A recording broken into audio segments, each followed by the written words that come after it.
Brought to you by DK Audio. DK Audio presents Celtic Myths by Martin Macintyre. Read by Nicholas Nunn. Introduction. A warm welcome to Celtic Myths, a book brimming over with enthralling stories and full of characters, wonderful and intriguing, heroic and human, of this world and beyond. Having told many of these tales live, both in Scottish, Gaelic and English, it is a delight to present them here on the page along with other great stories. The Gaelic saying is, "A good tale is not the worse for being told twice." In this collection, Ancient Myths invites us to share in their eventful, magical worlds. Alongside these, you'll find a smattering of folk tales that tell of colourful, shape-shifting beings, fairies and giants. So do gather together all who love good stories, and I hope you enjoy reading each and every one of them. Celtic lands. The Celts were a group of tribes that lived in Europe during the Iron Age. Most of the Celtic myths that we know today came from stories told by the Celtic peoples of Britain and the island of Ireland, along with Brittany in present-day northern France. Many of the places and sites mentioned in Celtic mythology still exist today. The Celtic stories that we read today originally came from the Celtic peoples who settled in the island of Ireland, Wales, northern Scotland, the Isle of Man, Cornwall in western England, and Brittany in France. Elements of Celtic culture, particularly in language, but also in some customs and traditions, still survive. There are 6 modern Celtic languages spoken today: Irish, Scottish Gaelic, Manx, Welsh, Cornish, and Breton. The ancient Celts worshipped many gods and goddesses. Daily life. Many Celts were farmers who lived in small villages in houses built of wood or stone. Women generally did the cooking, often in iron cauldrons. There are medieval Irish stories that tell of a magic cauldron that provides ever-replenishing food. Craft workers. The Celts were skilled craft workers and made intricate jewellery such as gold and silver neck rings, called torques, and bracelets for arms and wrists. The jewellery was often decorated with geometric shapes and spiral designs. Warriors. For protection, Celts built hilltop fortresses, as wars between tribal groups were common. Individual Celtic warriors were honoured as heroes. Many myths tell stories of courageous acts, featuring heroes such as Finn MacCool, whose fortress was on the hill of Allen. Heroes, warriors, and rulers. Not all rulers are warriors, nor every warrior a hero. But many are, or at least try their best to be. It has been so down the ages, both in recorded accounts of history and in myth and legend. This is what makes these characters so interesting: their superhuman bravery together with their very human fallibility.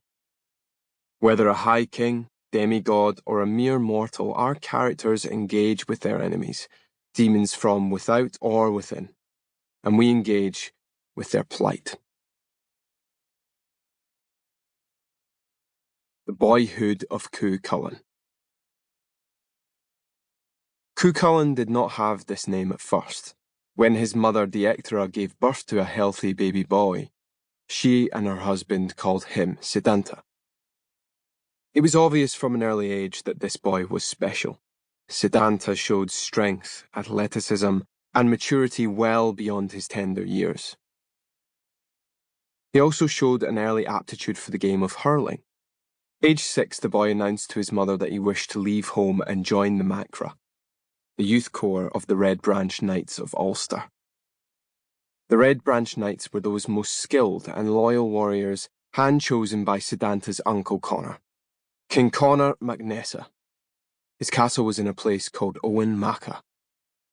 Sedanta, my love, said his mother. You are far too young to join that group of soldiers. You still have much to learn. Like the true identity of my father? Siddhanta asked his mother. Because Siddhanta knew that Dietra's husband Suldov was not his natural father. It's complicated, his mother replied, thoughtfully. But since you have asked, I will answer as honestly as I can.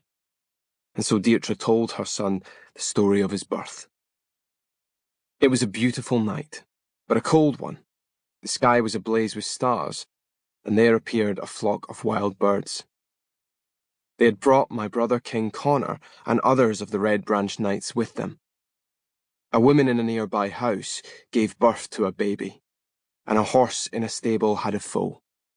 Snow came, the whitest, most pristine I'd ever seen. It was then that the great Lugh appeared with a blessing. I was to be your mother. You mean Lugh of the Long Arm? Her son exclaimed. I was conceived by a woman and a god? For Lugh of the Long Arm was a member of a group of supernatural beings called Tua de Danann. Yes, indeed, my son, his mother replied. But Suldov, my husband, will always be your father. He has cared for you since you were a baby, and many others have helped too, including your uncle, King Connor, and the most loyal, Fergus MacRosh. My respect for Suldov is great, said Siddhanta. But that still makes me a demigod. Before his mother could answer him properly, her son, the newly declared demigod, set off to Owen Macha, where the youth corps trained. It took him 2 days, but Siddhanta shortened the journey by throwing his hurling stick and the ball far ahead and racing after them, catching first the hurley and then the ball, called the slitter. On arrival, he immediately joined the other Macra boys' game of hurling. He defeated everyone, scoring goals and then saving just as many. This angered some of the older lads, and they began to attack Siddhanta with fists and spears and clubs. It was at this point he experienced his first Riastra, a battle frenzy that turned him into a Hulk-like being. King Connor, however, saw that things were getting out of control, and he intervened, and the boys made their peace with Siddhanta. And the name, Cú Chulainn, all will be revealed in the next story. The Hound of Chulainn. Siddhanta had settled well into life in the Macra, and King Connor was impressed with his nephew's progress in the games and martial arts. He would make a fine Red Branch Knight of Ulster when his time came, and he had recently celebrated his 7th birthday with a game of hurling that lasted 7 hours. A few days later, a blacksmith arrived at King Connor's castle. Although a humble man, he was well known to Connor and respected for his abilities at making tools and weapons. The smith's name was Chulainn.